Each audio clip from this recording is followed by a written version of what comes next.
ಪಾಕಸ್ತ್ರ ಚಾನಲ್ಗೆ ಸ್ವಾಗತ. ನೀವು ಆಲೂಗಡ್ಡೆ ಪಲ್ಯ ಮಾಡೋರಿತ್ತಂದರೆ ಈ ರೀತಿ ಒಮ್ಮೆ ಟ್ರೈ ಮಾಡ್ಕೊಳ್ಳಿ. ಯೆಲ್ಲೋ ಕಲರಲ್ಲಿ ಮಾಡುವಂತೂ ಮಾಮೂಲಿ ಎಲ್ಲರೂ ಮಾಡ್ಕೊಳ್ತಾರೆ. ಒಮ್ಮೆ ಆಲೂಗಡ್ಡೆ ಪಲ್ಯ ಮಾಡಬೇಕನ್ಸಿದ್ರೆ ಈ ರೀತಿ ಮಾಡಿ, ತುಂಬಾ ಟೇಸ್ಟಿಯಾಗಿ ಬರುತ್ತೆ, ಡಿಫ್ರೆಂಟ್ ಆಗಿರುತ್ತೆ. ರುಚಿನೂ ಕೂಡ ಹಾಗೆ ಚಪಾತಿಗೆ, ರೋಟಿಗೆ, ಅನ್ನಕ್ಕೂ ಕಲಿಸ್ಕೊಂಡು ಊಟ ಮಾಡ್ಬೋದು. ಸೈಡ್ ಡಿಶ್ ಆಗಿನೂ ಮಾಡ್ಕೊಳ್ಬೋದು. ಇದನ್ನು ವಿಡಿಯೋನ ಪೂರ್ತಿಯಾಗಿ ನೋಡಿ, ಹಾಗೆ ಇನ್ನೊಬ್ಬರಿಗೆ ಶೇರ್ ಮಾಡಿ ಮತ್ತು ಲೈಕ್ ಮಾಡಿ ಸಪೋರ್ಟ್ ಮಾಡಿ. ನನ್ನ ಚಾನಲನ್ನು ನೀವು ಫಸ್ಟ್ ಟೈಮ್ ನೋಡ್ತಾ ಇದ್ದರೆ ಸಬ್ಸ್ಕ್ರೈಬ್ ಮಾಡಿಕೊಂಡು ಪಕ್ಕದಲ್ಲೇ ಇರುವಂಥ ಬೆಲ್ ಬಟನನ್ನು ಕ್ಲಿಕ್ ಮಾಡಿದರೆ ನಾ ಯಾವುದೇ ಒಂದು ರೆಸಿಪಿಯನ್ನು ಅಪ್ಲೋಡ್ ಮಾಡಿದಾಗ ಅದರ ನೋಟಿಫಿಕೇಷನ್ ಫಸ್ಟ್ ನಿಮಗೆ ಬರುತ್ತೆ. ಚಾನಲ್ ಸಬ್ಸ್ಕ್ರೈಬ್ ಮಾಡಿಕೊಂಡು ಈ ಒಂದು ವಿಡಿಯೋನ ಇನ್ನೊಬ್ಬರಿಗೆ ಶೇರ್ ಮಾಡಿ ಮತ್ತು ಲೈಕ್ ಮಾಡಿ ಸಪೋರ್ಟ್ ಮಾಡಿ. ಆಲೂಗಡ್ಡೆ ಪಲ್ಯನೂ ಕೂಡ ಹಾಗೆ ತುಂಬ ಸಿಂಪಲ್ಲಾಗಿಯೇ ನಾನು ಮಾಡಿ ತೋರಿಸ್ತಾ ಇರೋದಿಲ್ಲಿ. ನಾನೀಗ ಒಂದು 4 ಆಲೂಗಡ್ಡೆಯನ್ನು ಸಪ್ಪೆಯನ್ನು ತೆಗೆದು ರೆಡಿ ಮಾಡಿ ಇಟ್ಕೊಂಡಿದ್ದೆ. ಇದನ್ನು ಮೇಲ್ಗಡೆ ಸಪ್ಪೆನ್ನೆಲ್ಲ ತೆಗೆದು ಇಟ್ಕೊಂಡಿದ್ದೆ. ಇದನ್ನು ಕಟ್ ಮಾಡ್ಕೊಳ್ಳೋಣ. ಈಗ ಈ ರೀತಿ ನಾನು ಕಟ್ ಮಾಡಿಕೊಂಡು ಅದನ್ನು ಒಂದು ನೀರಲ್ಲಿ ಹಾಕಿ ಇಟ್ಟಿದ್ದೆ. ನೋಡಿ, ನೀರಲ್ಲಿ ಹಾಕಿ ಇಡೋದು ಯಾಕಂದರೆ ನಾವು ತುಂಬ ಲೇಟ್ ಆಯಿತು ಪಲ್ಯ ಮಾಡೋದಂತಂದರೆ ಸ್ವಲ್ಪ ಕಪ್ಪಾಗಿ ಹೋಗುತ್ತೆ. ಹಾಗಾಗಿ ನೀರಲ್ಲಿ ಹಾಕಿಟ್ರೆ ಫ್ರೆಶ್ ಆಗಿರುತ್ತೆ. ಈಗ ಒಂದು ಟೊಮೆಟೊ, ಒಂದು ದೊಡ್ಡ ಈರುಳ್ಳಿಯನ್ನು ಕಟ್ ಮಾಡ್ಕೊಂಡಿದ್ದೆ, ಒಂದು 5-6 ಎಸಳು ಬೆಳ್ಳುಳ್ಳಿಯನ್ನು ಜಜ್ಜಿ ರೆಡಿ ಮಾಡಿ ಇಟ್ಕೊಂಡಿದ್ದೆ. ಈಗ ಒಂದು ಬಾಣಲೆ ತೊಗೊಂಡು 2 ಸ್ಪೂನ್ ಆಗುವಷ್ಟು ಎಣ್ಣೆ ಹಾಕ್ಕೊಂಡು ಸಾಸಿವೆ ಮತ್ತು ಜೀರಿಗೆ ಹಾಕಿದ್ದೆ. ಇದಕ್ಕೀಗ ಜಜ್ಜಿಟ್ಟಂಥ ಬೆಳ್ಳುಳ್ಳಿಯನ್ನು ಹಾಕ್ಕೊಳ್ಳೋಣ. ತುಂಬಾ ಸಿಂಪಲ್ ಈ ಪಲ್ಯ ಮಾಡೋದು. ಹಾಗೆ ಸ್ವಲ್ಪ ಕರಿಬೇವನ್ನು ಹಾಕ್ತಾ ಇರೋದು, ಸ್ವಲ್ಪ ಇಂಗನ್ನು ಹಾಕ್ಕೊಳ್ಳೋಣ.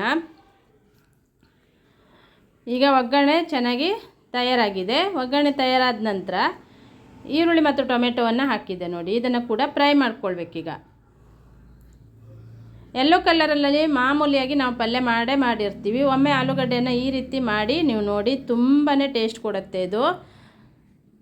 ಈರುಳ್ಳಿ ಮತ್ತು ಟೊಮೆಟೊಗೆ ಸ್ವಲ್ಪ ಉಪ್ಪು ಹಾಕಿದ್ದೆ, ಬೇಗನೆ ಫ್ರೈ ಆಗುತ್ತೆ ಉಪ್ಪು ಹಾಕೋದ್ರಿಂದ. ಮತ್ತು ನಾವು ನೋಡಿಕೊಂಡು ಉಪ್ಪನ್ನು ಹಾಕ್ಕೊಳ್ಬೋದು.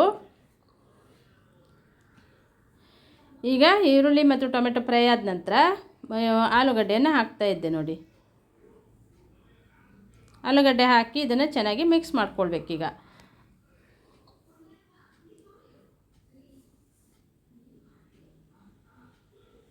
ಈಗ ಚೆನ್ನಾಗಿ ಮಿಕ್ಸ್ ಆಗಿದೆ. ಸ್ವಲ್ಪ ನೀರು ಹಾಕಿ ಇದನ್ನು ಮುಚ್ಚಿ ಬೇಯಿಸ್ಕೊಳ್ಳೋಣ.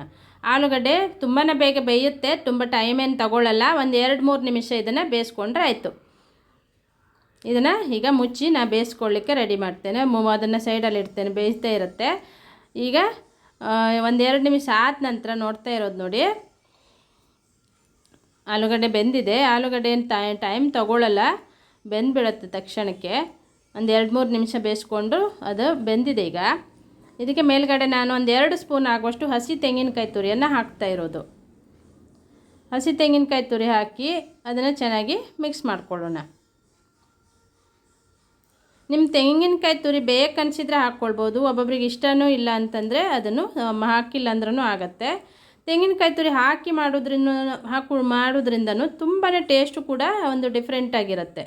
ಈಗ ರುಚಿಗೆ ತಕ್ಕಷ್ಟು ಖಾರದ ಪುಡಿ, ನಾನು ಮನೆಯಲ್ಲೇ ಮಾಡಿರುವಂಥ ಖಾರದ ಪುಡಿ, ನೀವು ಯಾವುದೇ ಖಾರದ ಪುಡಿಯನ್ನು ಹಾಕ್ಕೊಳ್ಬೋದು. ನೀವು ಪಲ್ಯಗೆ ಹಾಕುವ ಖಾರದ ಪುಡಿಯನ್ನು ಹಾಕಿ 1 ಸ್ಪೂನ್ ಆಗುವಷ್ಟು ಗರಂ ಮಸಾಲೆ ಹುಡಿಯನ್ನು ಹಾಕಿದ್ದೆ ನಾನಿಲ್ಲಿ.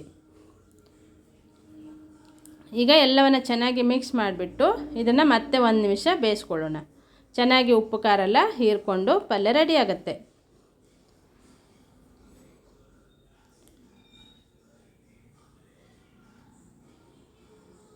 ಈಗ ಮಿಕ್ಸ್ ಆಗಿದೆ ಇದು.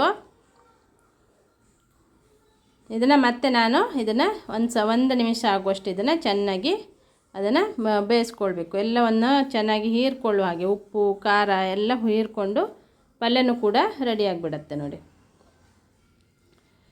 ಈಗ ಪಲ್ಯ ರೆಡಿಯಾಗಿದೆ. ಮೇಲ್ಗಡೆ ಬೇಕನ್ಸಿದ್ರೆ ಸ್ವಲ್ಪ ಕೊತ್ತಂಬರಿ ಸೊಪ್ಪನ್ನು ಆ್ಯಡ್ ಮಾಡ್ಕೊಳ್ಳಿ. ಕೊತ್ತಂಬರಿ ಸೊಪ್ಪು ಹಾಕಿದ್ರೂ ಆಗುತ್ತೆ, ಇಲ್ಲಾಂದ್ರೂ ಹಾಗೇನೂ ಸಿಂಪಲ್ಲಾಗಿನೂ ಮಾಡ್ಕೊಳ್ಬೋದು. ಇದ್ದರೆ ಕೊತ್ತಂಬರಿ ಸೊಪ್ಪು ಹಾಕ್ಬೋದು. ಈಗ ಹಾಕಿಬಿಟ್ಟು ನಾನು ಸ್ಟವನ್ನು ಆಫ್ ಮಾಡ್ಕೊಂಡಿದ್ದೆ. ನೋಡಿದ್ರಲ್ಲ ಎಷ್ಟು ಸಿಂಪಲ್ಲಾಗಿ ಟೇಸ್ಟಿಯಾಗಿ ಸಖತ್ತಾಗಿದೆ. ಇದನ್ನು ನೀವು ಒಮ್ಮೆ ಟ್ರೈ ಮಾಡಿದರೆ ಖಂಡಿತ ನೀವು ಆಲೂಗಡ್ಡೆ ತಗೊಬಂದರೆ ಈ ಪಲ್ಯನ ಮಾಡ್ಕೊಳ್ತೀರಿ. ಅಷ್ಟು ಡಿಫ್ರೆಂಟ್ ಆಗಿರುತ್ತೆ. ಇದೇ ರೀತಿ ಹೊಸ ರುಚಿಗಾಗಿ ನನ್ನ ಚಾನಲನ್ನು ಸಬ್ಸ್ಕ್ರೈಬ್ ಮಾಡಿಕೊಂಡು ಪಕ್ಕದಲ್ಲಿರುವಂಥ ಬೆಲ್ ಬಟನನ್ನು ಕ್ಲಿಕ್ ಮಾಡಿ. ವಿಡಿಯೋವನ್ನು ಇನ್ನೊಬ್ಬರಿಗೆ ಶೇರ್ ಮಾಡಿ, ಲೈಕ್ ಮಾಡಿ ಮತ್ತು ಸಪೋರ್ಟ್ ಮಾಡಿ. Thank you.